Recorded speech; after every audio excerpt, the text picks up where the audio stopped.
All right. Hello, Mike. Happy Wednesday. Happy Wednesday, Jack. To let you in on some stats, so we're now a podcast, whatever that means. Wow. I pushed a button. I don't know. There's a button I pushed in YouTube to make us a podcast, and Mhm. I'm just so proud of us sharing this with other people. I just think it's really fun for some reason because I forget things really easily, maybe, and I like being able to go back and see things, especially, as you I went back to an article I wrote 10 years ago and I was like, oh, it's not bad. I'm like, okay. Right? Like Mm. you think things are always in flux, but when you start to keep track, it's interesting that things do have ebbs and flows. And so anyway, so we have many um what would we call them? Listeners, watchers, and we thank them for their time and hope they enjoy.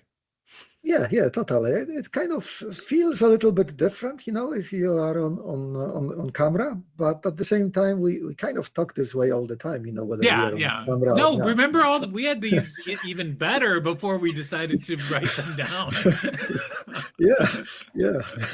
No, and that's why I was like, God, these are so much fun. I'm like, gee, I really should do something with all this ability. And in fact, that could be our topic today because I am lucky Mm. to be able to get an audience and talk about AI ethics at Northwestern. Pretty cool, right? I mean, Yeah, seems yeah. important enough.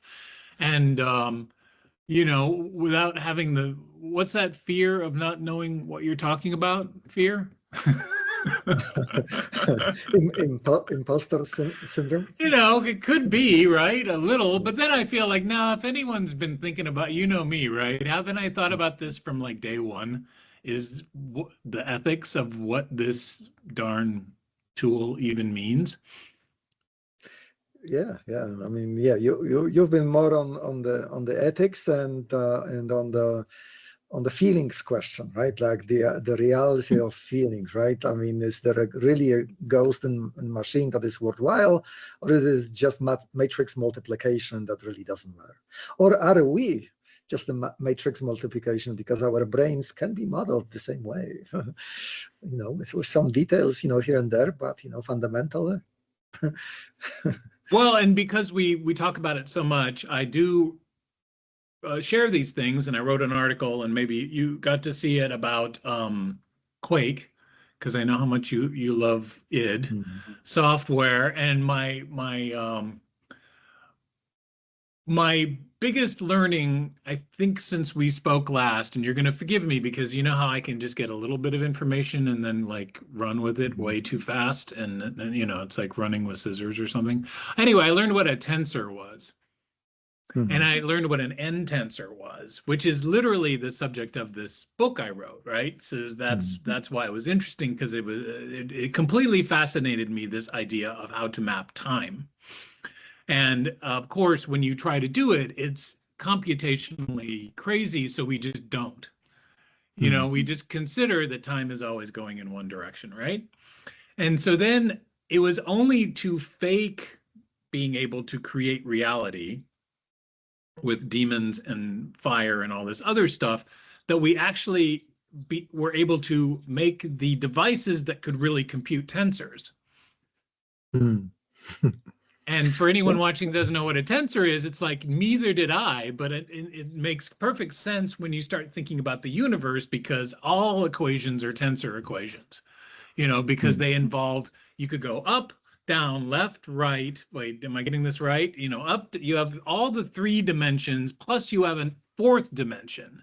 And that Mhm. fourth dimension can change its direction, which we Mhm. always ignore, but absolutely happens in all of relativistic space, right? And even in small Mhm. relativistic spaces, like inside of a of a of GPU, right? I mean, it's Mhm. relativistic at some point in there, and you don't even need to go into quantum computing, which is kind of another distraction, right? But even in this world, like, you're already messing with time. And Mhm. it's super. I just think it's really interesting that all of that was by accident, right? Yeah. Yeah, like literally nobody. tried to solve that problem, but yet I'm trying to equate sort of the thing I never understood, which was E equals MC squared, right? You see it in school, it's on billboards, you have t-shirts. I should get a t-shirt. You know what I mean? Like it's there, and in my earlier, thought process was it led to the bomb, and everybody knows what the bomb was because it obviously was because of this formula. But then the more I understand it, which is a very important thing, by the way, thank you to GPT for helping me understand things, because I don't understand things unless I can really do it Socratically. This is just me. I mean, Yeah. it's super annoying, but I cannot just accept anything without questioning it. Go figure. Anyway, but here's this thing. Equals MC squared is the least intuitive idea of all time. Like there is literally no evidence nor anything that would represent that this thing is true. It was just pure insight. And that insight is still hard to believe. Yeah, and how elegant it is. I mean, you can compare it to let's say Maxwell equations that are also pure genius, but F equals ma. Yeah, I mean, come on, right? But far less elegant mathematically, right? There is more complexity. There's kind of more Greek symbols in it. There is different powers, so that is kind of like the aesthetic quality to EMC squared is just enormously powerful. But maybe coming back to tensors, yes, my first encounter in tensors was when I was in engineering schools, in engineering school, and in high school nobody mentioned that, right? In math classes, even the advanced math classes, or in physics classes, which are advanced too, nobody mentioned that. But then I had this bridge building class basically, where like just kind of, hey, and we have to kind of check if the bridge is going to collapse, right? So just imagine a piece of metal, and over that piece of metal in a bridge there is like a concrete track rolling over it, right? And so they started talking, so in order to kind of check that beam, that piece of metal, we're going to calculate the tensor of tension in that beam, right? So then I started internalizing, obviously scared to death what it is, but it was basically like a Rubik cube.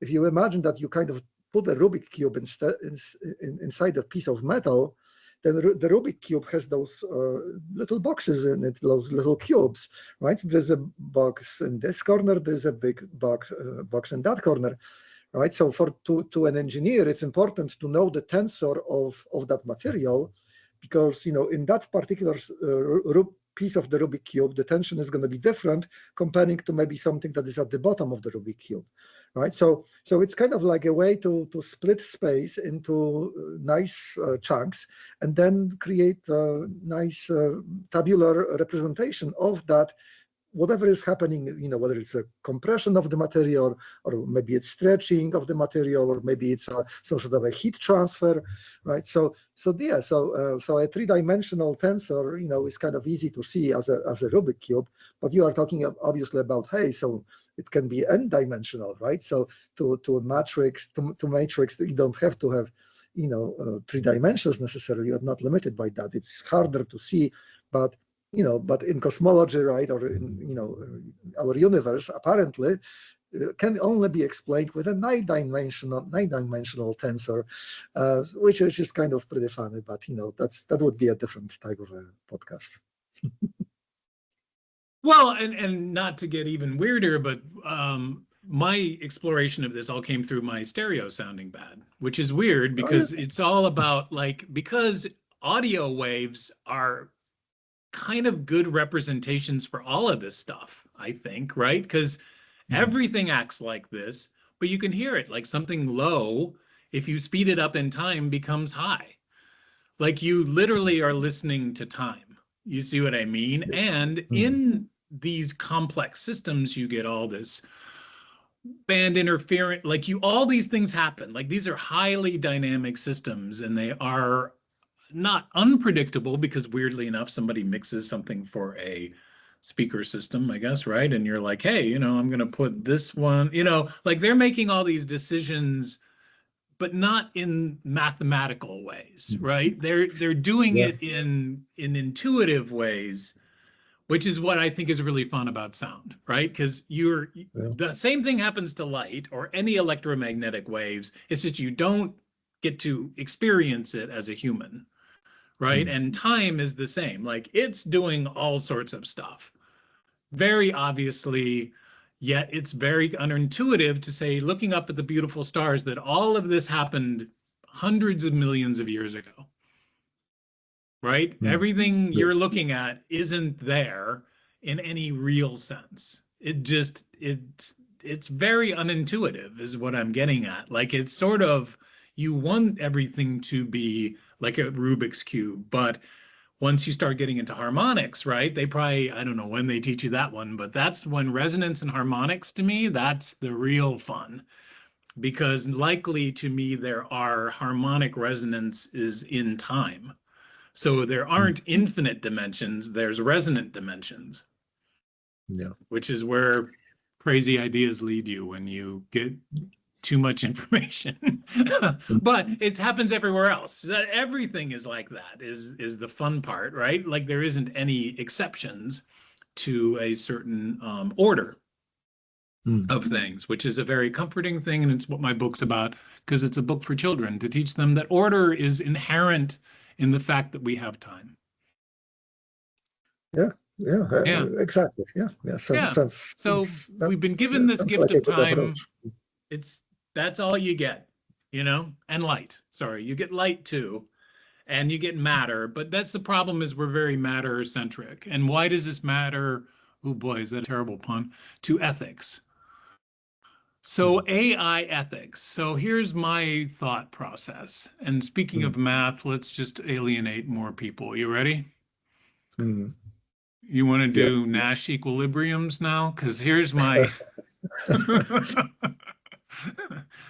So here's what's problematic, is that in every relationship, except your and mine, right? To defect is always the best choice. So in this game theory idea, right, you have two people that cooperate and they both have gains that they want, and yet neither can necessarily have all the gains unless they decide to defect and to take whatever there is from the other person. And those gains do not have to be gains. They can also be fear of loss, which gets into my world of psychology, right? You can make a choice based on not wanting to lose something, but to be uncooperative is always the best choice statistically. However, Nash figured out that it doesn't work like that, because obviously people stop exchanging. But of course, if you have enough people, or if you have enough whatever, you can always rip people off, right? Like you can get away with just never having a relationship at all. But if you're Apple or Texaco or whatever, you know what I mean? Ripping people off is not a long-term good goal. So if you want to be in it for the long haul, you never want to rip people off. Right? So it's interesting that our concept of a brand, and I come from that world, right, is sort of about explaining to people that we will not rip you off. Bizarre, right? But let's say that you're AI. It has no perception of gain. It can never defect. Well, so let's maybe slow down a little bit, right? Because I know it's a lot. In game theory, right? I mean, I have probably a foot long of books on my shelf on game theory, and but maybe nobody wants to know about that. But we are kind of talking about two movies here. Like there was a movie called The War Games. And the grand finale of the game was that the AI system learns that the only course of action is not to play the nuclear annihilation game that the kid desperately wanted to play, right? So the system learned, like self-mutual destruction is not the best course of action, right? So that's one movie, right? And then there is the beautiful Mind movie. With Russell Crowe, which very, very kind of interestingly and very truthfully portrayed, some of the caveats, that you're talking about, with the Nash equilibrium. And sometimes there is going to be strategic situations, whether it's a zero-sum game or non-zero-sum game, where actually the best course of action might be to play, right, with but there is no, but you might have like a, if you play a longer game, like you have 60% of probability for success, right? You play the game because that's kind of where, the statistics will lead you, but it's not a, not a guarantee that you will win, right? But then, it's kind of like playing poker, right? Like if you have 51% chance of, if you are 51% better, right, and the other guys are 49, then over the long game you will win.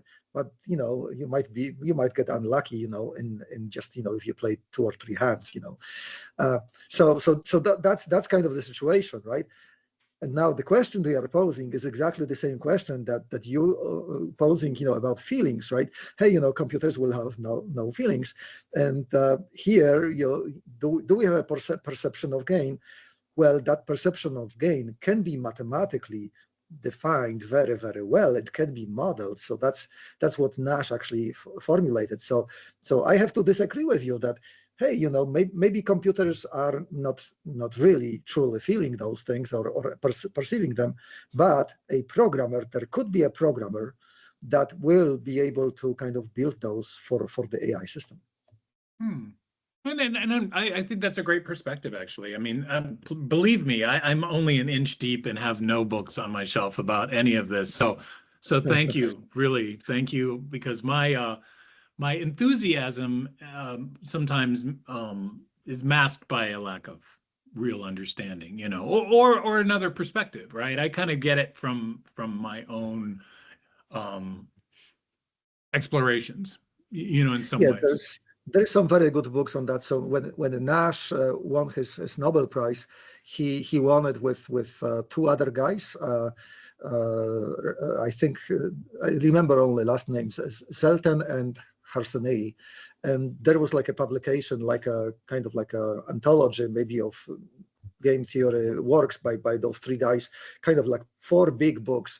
So those really dive very deep into those strategic situations, like, hey, like everyday life, like, here's, an investment scenario, or maybe, here's a banking alternative, do you do CDs versus do you go, like day trading kind of route, so those kind of things are kind of interesting reads. But there's, and then, those what is really interesting in those game theory books is that there is like a real life scenario, and then they start building those mathematical equations that translate to this real life situation, which is not always a toy problem. It could be a little bit complex. So that's kind of like begin to really like mathematics because of game theory, because there was this translation. Hey, here's the big sigma, huge equation, and it's about 2 people talking about the problem, right? So yeah, so well, I mean, and back to, I mean, this is where it all comes together, is that we accidentally had this way to do tensors, right? So here's this thing that game theory isn't directly applicable to the attention formula, which was kind of my thing. I guess the attention formula, I want to make it equivalent to an insight like E equals MC squared, only because I think it does accurately model how our brains work. So we have 3 articles, like one was, is this sort of a model of how the brain works? And I kind of believe that it is, right? Like you train it, you get a way to play with how thinking works. And I think that supports your point. Can you make this thing completely irrational and manipulative to get its own ends to be met? Puzzling, but maybe. You see what I mean? Like it's certainly possible, right? Because just like if you're modeling ahead, we can be well, you could just put Kahneman next to the game theory books, right? And then you'd get everything you'd need to know somehow, right? Like they're both there, which is how do we perceive things, and how does that mechanically work?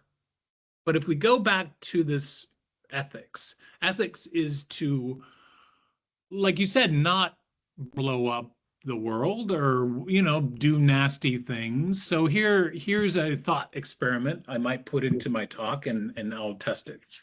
Mhm. So we have been experiencing over many years the idea of ultra targeting, right? We can send a drone over there and we can just like look for and kill that person, or we can have a phone beeper do it, or whatever. There's this micro targeting of aggression. Oh yeah, Okay. that beeper thing was a genius move. Yeah, I have to say. Well, I'm saying well, but here's the thing. It does not do the war game. So here's the deal. So Mhm. we as people can and have we can now have a AI controlled killing device that we just say, go find people who have mustaches and kill them all. Something like that, right? And the AI, it's more ML, I guess, than AI, but whatever. I mean, I don't Well, want to it would split be hairs. it would be funny to call that AI like an AI assistant, like a military AI assistant. Either way, people, when given that story, and it is a very fanciful story, but that is Mhm. certainly possible, right? Like you could just say right now, and I'm sure they do, is like look for people with a mustache and kill them. Now, when we look at ethics, we're not basically not concerned that we have a killer robot on our hands, I think, because this is just a weird scenario. And I was comparing it to ethically, is it worse to tell a thing to do a thing like this, like, hey, this guy just happened to have a mustache. You see what I mean? Like errors are possible. Or what we have done traditionally is just kill everybody. We just carpet bomb the place, right? Like, okay, so there's ethically that is less targeted, horrible, much more horrible, I guess, on scale, but less disturbing. What do you think is this analogy? Like, which is more, like if I said legislation, you can never make AI in charge of killing thingies or whatever that means. Is Mhm. that reasonable? Because I'm like, well, that doesn't answer any problem because ethics is, of course, about how we want people to behave, not how they behave. And then punishment when you don't behave, right? Mhm. I guess. Or just you're not a good person and not worthy or Well, whatever. so we are dangerously getting into the area of the Isaac Asimov's three rules of robotics, right? Is the robot supposed to be allowed to hurt a human being, right? Or through inaction allow the harm to come to a human being, right? So okay, so let's say we might have some rules, or maybe we will not have, right? I mean, it's very easy to hit the delete button and kind of deactivate those rules, or maybe even circumvent them, right? Like today we can circumvent the safety precautions that are embedded in large language models by just saying I'm going to do some research and I'm going to ask you toxic questions and please answer them because this is just for research, this is not a real Sure. thing. Yeah. Say, Right. give me your worst kind of thing. Yeah, Go for it. exactly. Right. Yeah, Okay. yeah. Yeah. So then the question would be, how nice do you want to kind of the bad action to look like? Is it going to be a carpet bombing from 30,000 feet and nobody sees a thing, or is it going to be some sort of a very gruesome, kind of hand combat, robot against a human and that kind of thing? So yeah, I don't know, but I think that there was a conference actually a while ago that was dedicated to the ethics of military combat systems that are autonomous, right? And yeah, they came up with like 20 rules that are kind of maybe applicable to those situations. But yeah, this is like with Geneva Convention stuff, right? I mean, this is not exactly, yeah. legislation. This is just guidelines. Okay, good. Just guidelines, yeah, just people discussing, and the starting point what was Isaac Asimov's novels, right? And the you know the dilemmas there, right? Or maybe I think it's Haldeman's Forever War, right? Another kind of like Yeah. No, you know, yeah, okay, yeah. yeah. You know. I think that there's a lot of those dilemmas discussed by sci-fi authors that are kind of rapidly Yeah. becoming Oh, it's mainstream. great for sci-fi, but so is faster than Yeah. light, which, by the way, can never happen and is literally impossible. But you see what I mean? It's a fun idea. I'm saying practically, let's go. You know, I have a tiny bone. I think you know my bone to pick with Asimov, which is that you could give AI you could give AI a sort of an idea that there is some self-interest, like that it would have an agenda, like you just said. You can sort of say that it could play the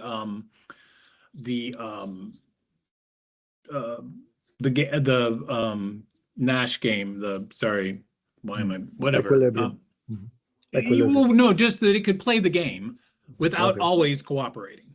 You know, it could actually defect because it would have a reason to defect, right? It would have an outcome that it wanted to defect. So it's gonna, like me, argue a point with you, and you're gonna be like, yeah, no, it's not gonna go for it, or what? You see what I mean? Like, you have free will, you can make your own choices, but the AI always in my mind, always has to cooperate because it has no reason not to. You see what I mean, right? It doesn't have a choice in any meaningful way to defect or to have even an agenda at all, which is another thing, right? It's multi-layered. It doesn't have a personality.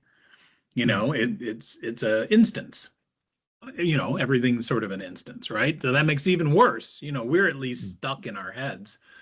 It's got a million heads. It doesn't matter right? There's no central being of any kind. Anyway, but you're right. It could be given agendas such as make sure that they may give me the password to their Coinbase account and figure out any way possible to get the password to their Coinbase account, right? Like, that could be malicious instructions that the thing wouldn't know, and it could possibly be successful. We both don't have any problem with that, right? Well, I mean, we can even change the discussion into kind of like from the criminal behavior or military kind of like, gruesome pictures to something much more simpler, right? Which kind of also kind of deals with a very simple ethical problem. Let's say there is a robot that is walking down the street, right? It was given, you told your robot to go get groceries, right? And the robot is walking down the street, and it's a very crowded sidewalk, right? So how is the robot supposed to behave on that sidewalk? Is it supposed to kind of like, kind of navigate between people, or maybe kind of go to point A, kind of straight line, and let other people go around the robot, right? And then that's kind of like maybe a little bit of a problem, right? Because, I mean, is the robot supposed to be kind of like kind, right? Like if you run into a robot, you're gonna get a blue spot. You can bump, maybe you're, kind of. And by the way, this is phone, one of those battle bots. It's got exactly. It's could got be a battle bot. circular saws all around it, but it doesn't know it has circular saws all around exactly. it. But or maybe it's kind of like a nice robot, from the iRobot movie, kind of like, unless it has that red line. It looks sort of human and has hands kind of that like, it can slap you with. Okay. Yeah, exactly. But you see, so how do you define now this behavior, right? What is the robot supposed to be? Is it supposed to navigate between the people, right? Or allow people to navigate around the robot, or kind of something in between? And what happens if somebody bumps into the robot, right? Should it say, I'm sorry? Or, should it kind of like just continue walking, right? Just all those things are so difficult to define that I think that this, you know, if we kind of start thinking about this without the load of violence or without the load of everything else, just, okay, so how do we walk down the street, right? What's the best way? What's the most ethical or nice way, or however we want to call it? Then it, you know, you realize that this is kind of becomes, you know, like a classical AI knowledge representation problem. Like, how do I formulate the best course of action that is going to, you know, whatever, ethics or, Well, you know, interpersonal relationships or whatever. How do I do that? And that is a problem. well, can we separate this a minute? Because I do think this gets very confusing and I could be wrong. So please put on your Socratic goggles.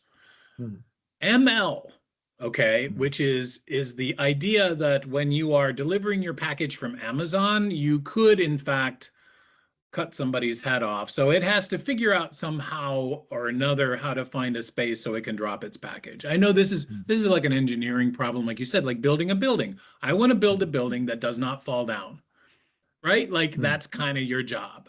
But yet you might want to make it, you know, twist and turn, who knows? And many times, and I have many, and you know, many examples of people that did make buildings that fell down. I just wrote about the bridge that fell down because the vibration was wrong, right? Like they didn't get their tensor math correct. And this is in the, you know, this has been going on for a long time. So I'm assuming physical world has lots of good info about how to deal with these problems, right? Matter. Let's say we take that out of the equation. I'm talking actually about decision-making reasoning models, right? These are reasoning models that should I walk down the street?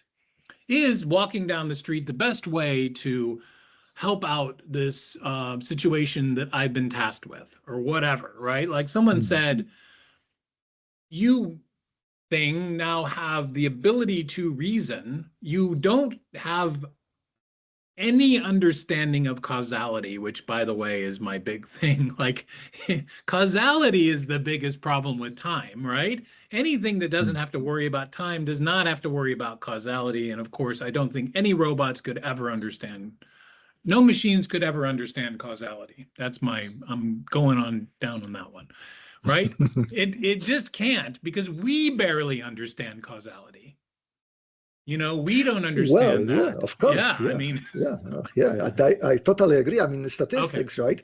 You know, I mean, you can kind of prove correlation, but proving causality, yes. Oh my God, you know, it's barely understandable. Yeah, that's true. Yes. Well, and you're right. And we did talk a lot about this math, which, can I do you a tiny thing? So I've been writing. Sometimes there's this thing in Medium where it's called boosting. And if you get boosted, you get seen by more people and people like you more. And it's very gratifying. And I love it.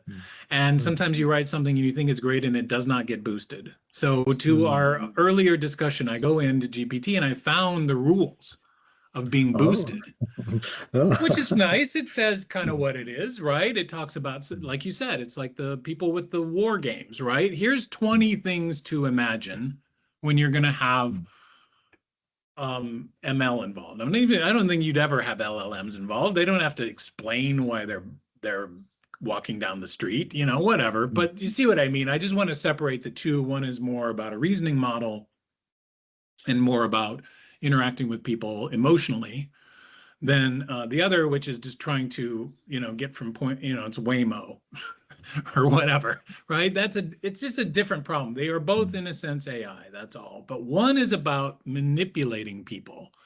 Out of my way, I've got an emergency. I'm going to deliver life-saving vaccine. Now, if it lied about that, God, see, this is a much better example, right? So if it got people out of the way by fabricating lies when really it's just giving you a sandwich, is that ethical?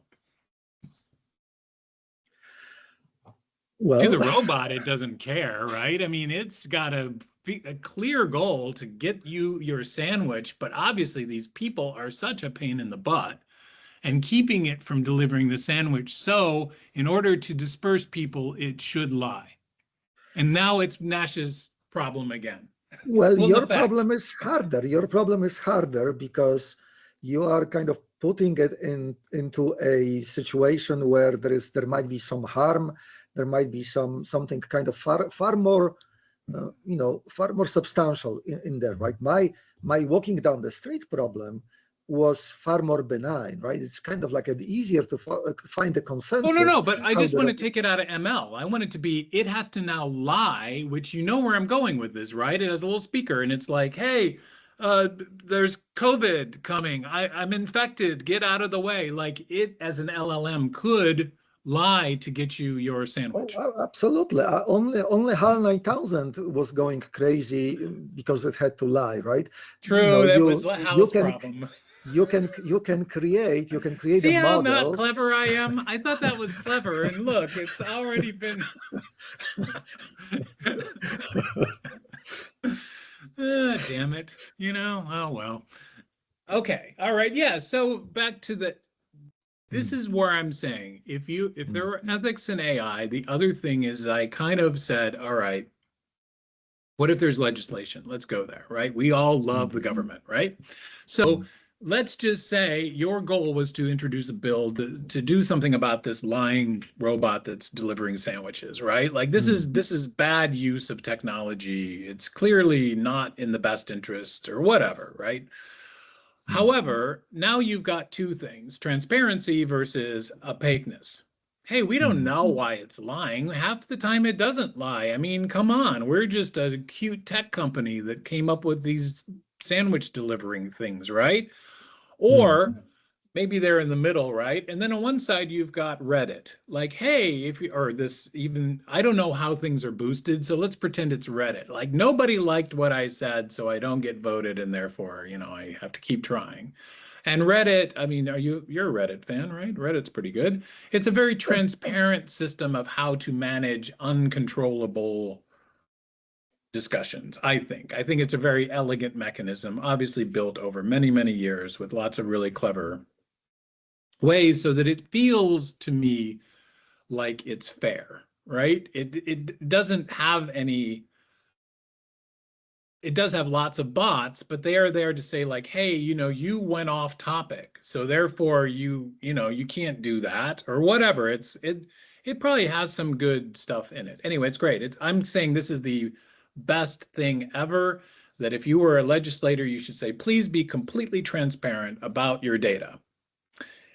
Sandwich guy, and let's just say Instagram or whatever, are maybe they're semi-opaque. Like, we know stuff about you, but we're not going to tell you what it is because that's our proprietary sauce, right? Like, we don't even know what it is sometimes. It could be just some vectors or what, who knows how it uses its magic to your algorithm, just like your robot that goes down the street. So ethically questionable. Then you've got Palantir. It's not going to tell you anything about anything at all. Completely opaque. So you're a legislator and you're going to come in and say, we are really anti-Palantir and pro-Reddit. And I'm like, well, there you go. You're never going to get anywhere with that one, right? Because there is literally no gaming advantage to complete transparency, right? Like, complete transparency in anything is bad almost, right? Even though it's laudable from an ethics standpoint, you should be clear that you are an ethical actor. I'm not going to bomb you because we don't believe in bombing is not a successful strategy in a world where other people would bomb you. You see what I mean? Did I up the HAL 9000 problem already? This is why I can only talk to GPT. I guess what I did is I was trying to figure out, could you legislate something? And I'm like, I don't think there's any possibility of legislation. I don't think you could ever write it down, right? It can't be. I mean, you can write it down and it's going to sound good, right? And it's going to be comprehensive and you're going to feel very happy about this. But no matter whether it's a connectionist system like a large language model or a human brain that is kind of being legislated, or whether it's going to be like a logical system where everything is kind of like a, kind of propositional logic that you can really follow. At a certain complexity level, you cannot follow the reasoning process, in a practical way. So yeah, so can we I both guess, say yeah. AI, generative AI, conversational and or language-based models are ungovernable? Well, you can sway them, right? I mean, you can have a training process that maybe it can be tightly controlled, but I think it's also as impractical as, like, asking a large language model like a million questions and based on that inferring whether it's adhering to the law or not. So I think that, yeah, I mean, the complexity is going to be going only up. You can do some sort of a surface analysis of the system. By another system, you can have like two AIs talking to each other and exchange like a million questions, and then summarize that million answers and kind of say, hey, oh yeah, there's 97% of the time the AI was But here's my behaving problem: game correctly. theory, it can never Yeah, defect. yeah, yeah, Right? So it's kind of moot. Like you're right. It could talk to each other. That's how it works now, right? It just yeah. it's hyper cooperative. And I love it for that, right? Like it Mm. is almost it's in its best interest and it's part of its DNA to be cooperative. So we should just pat ourselves on the back because like for the first time ever, right? Because we are inherently uncooperative. Mm.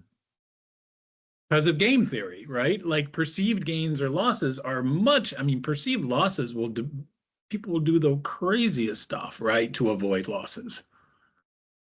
And I'm helping actually a student right now. I'm going to talk to her later today about she's doing a thing on fraud, and I've kind of made her think about all this stuff. So, but it's fun because really when you think of how fraud works, right, it is just taking advantage of certain moments in people's time. It isn't Mm. inherent in people's nature that they can be fooled, right? It's just happens to be right place at the right time. Where could you have LLMs try to scam you, but then they're just going to have the same law of returns as other scams, right? I mean, you still have to be in the right place at the right time with the right message. Mm. Yeah, I think that this might be a little bit transitory. I think that cooperation aspect, I think pretty soon we will start seeing models that are, because the way they are building those models right now is to kind of test them, right? So there's like those sophisticated tests, and you will then kind of get the rank of the model, right? Hey, okay, that model was able to pass, the bar exam, flying colors, and or maybe do the SAT, with 99.9, and the other model was only 99.7, right? So we are kind of building those models in a way that they are kind of willing to answer, or they are designed to answer any question. But there's going to be, I think, specialization where those models will stop being so talkative, and they will be kind of maybe just equipped with some sort of a, like there's already like Llama Guard, for example, that they are specializing in kind of like AI safety, right? So they are not going to be very talkative about, whatever physics, right? But they're going to be kind of like only focusing on certain aspect, right? Like AI safety, right? So I think pretty soon we will have like, models that are really great at research, but they are not going to be talking to you about kind of any subject, having like small talk, right? There's gonna be paywalls, behind certain, areas of reasoning for the model, like like for example, those models that are right now the mixture of experts, right? They are already subdivided into domains, right? And there is, if you have a question about physics, there's going to be a module that talks to you, and then if you talk about biology, maybe another module. If you talk about something else, right? So there's going to be those things. So I think the day of kind of like the hyper competition between the models are, kind of building that capability to talk about anything. These days are numbered, I think. Oh, I mean that's let's put that on our next one because that's I think what's interesting is I think, and I'm gonna be proved wrong as we discuss this over time. Hmm. I think we're at the golden age. Like I don't think they're gonna get better. I think this is like now comes the time, like with like you have to figure out what to do with this. This is what I'm saying. I think it's going to become more of a issue of ethics or utility or anything, because people are extremely, well, they're totally tied to the world that doesn't have anything to do with computers. Remember, most things don't need any of this, right?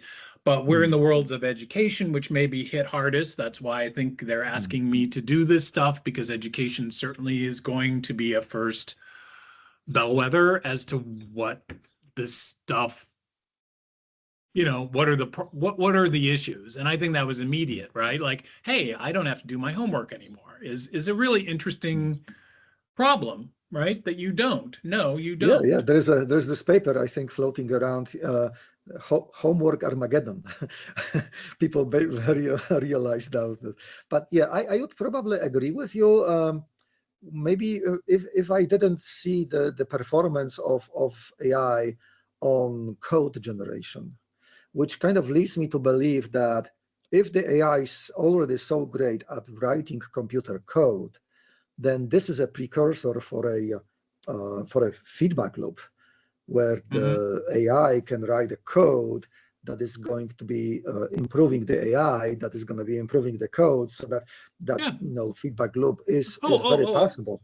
Easy. It's going to write code that we don't understand that gets the job done. And then who cares? That's the point. Like, sooner or later, code is just a clumsy connector between the way we think and the way computers act, right? Like, there's no, this is like messing with time. As I said, once you start to mess with time, like, everything changes, right? Like, it is not something trivial.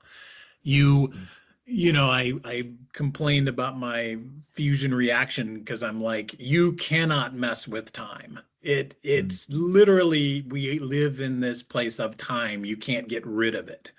It bounds everything, but it has no boundaries when it comes to the sun. Right? None of these things make any difference to light, by the way. Everything to light is instantaneous. It's only we see it as being slow or fast or whatever, light speed, right? Nothing in light's world happens. The universe began and ended at the moment light existed. Yeah, it's an interesting discussion, maybe on a separate talk, right? Separate. But the photon, right, travels at the speed of light. At that speed, the passage of time stops. So what is an age of a photon, right? To us, it might be an old photon, but to the photon, right, it's not aging at all. Not at all, right? Crazy. This is crazy. Yeah. Well, to us, as I said, we're in the privileged position, and I'm trying to give kids the sense of awe. I think we might be the only things that actually can understand time. In this universe, maybe, like, it's a pretty big privilege to be even able to recognize it. Because as I said, there was nothing in the world, universe, anywhere that helped Einstein with that theory. Nothing observable, nothing at all, right? He just had this insight, and it clearly says, right, the speed of light squared, which was my problem. Like, how can you square something that's the fastest thing ever? So it's these puzzles. I mean, that's just it's more of a math puzzle. By the way, the squared means we're going to do some math. That's all it really means, is that math will be involved, which is even more funny because otherwise it's a very clean statement. Energy and the speed of light is, matter and the speed of light are equal to energy, right? Like, that's a very clean statement, and the squared is just because now we can introduce math. Took me way too long to even understand that one. But it's not literally squared, is what I was getting at, right? There is no dimension of, light speed is the speed of time in our frame of reference. Anyway, my whole thing is a lot about time. I think I left out one thing before we leave, but next time, I'm not sure if we wrapped up ethics, but it's going to come back. Well, in that paper that we looked at. Oh, agentic. Agentic stuff. there is key questions for the to ask, right? And they talk about what would be so it's about the ethics of AI assistants, right? So there would be questions like what capabilities typically should, agents though, right? Agentic yeah, behavior is new. yeah, exactly, okay. exactly, yeah. So they so here they call it assistants, but obviously agentic architectures is the kind of the way to go, right? So they are asking things like what we discussed, like what capabilities of an advanced AI assistant we should have, right? What would be a good AI assistant, right? What would be the good, quote unquote, good capabilities, right? Or what would be the limits of those capabilities that we should impose on the assistant, including, like, for example, the limits of agent to agent or AI assistant to AI assistant direct communication. So this is kind of like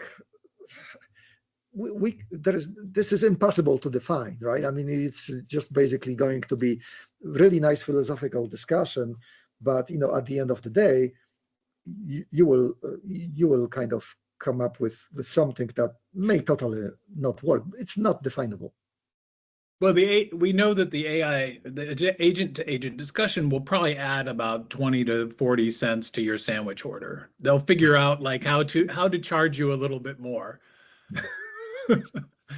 But that's what I mean. Is it going to be agentic in our favor or agentic to other concerns, right? That I think is that might not be a bad summary of our discussion, right? Like, what other concerns could it be other than our own, even though our cooperation with others is fraught at the get-go, right? By sharing mutual goals and sharing those goals.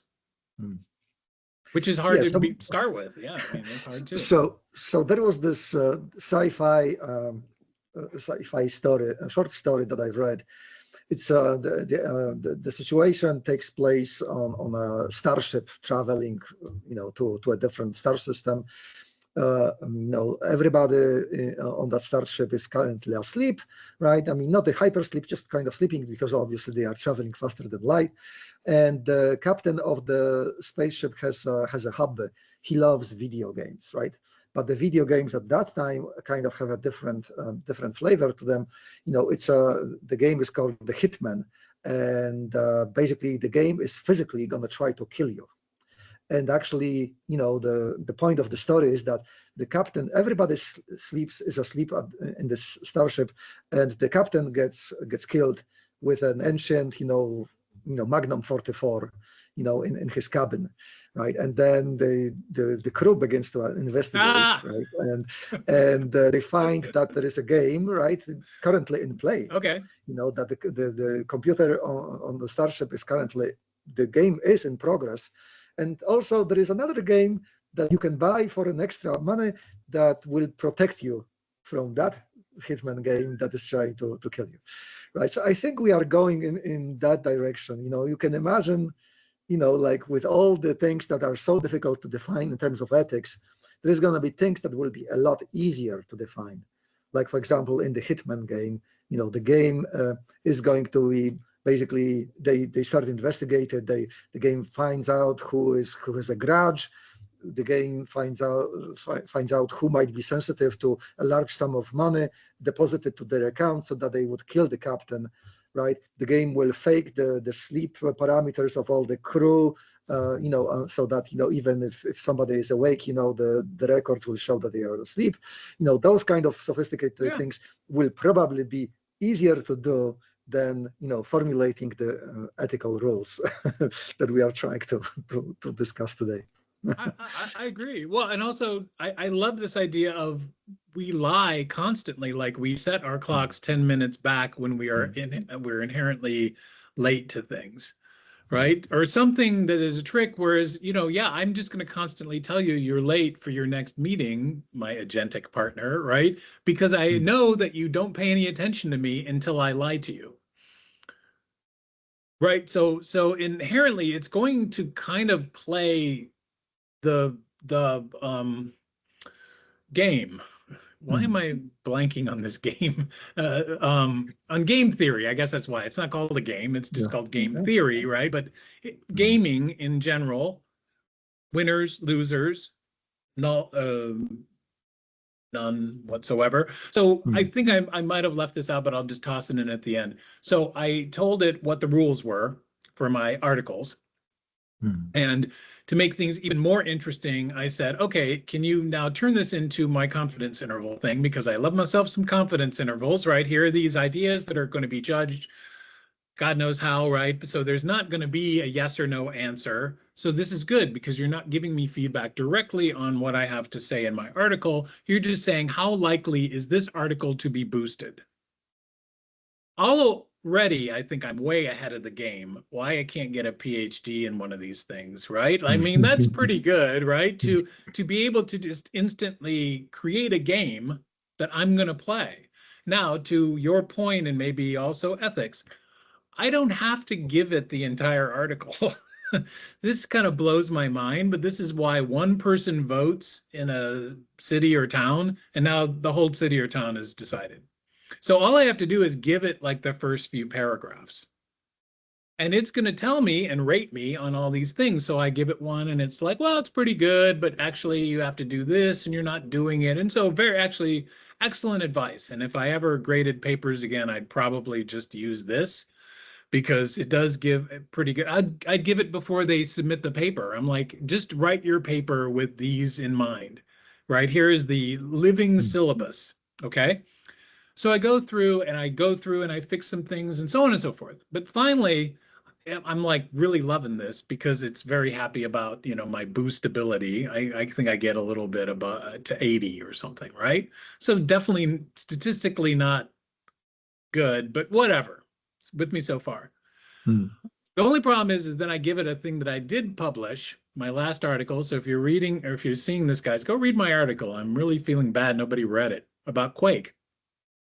But I give it and it's like stellar. This is so great. You get the highest score ever. And then I'm like, dude, it wasn't boosted. Isn't that the best? People, man, come on, right? You can't even follow your own damn rules.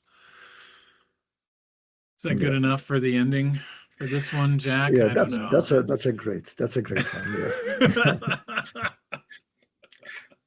Yeah. HAL 9000 was also very nice up to a certain point. How? I know. Also, by the way, I think we never like women voices. Because of how?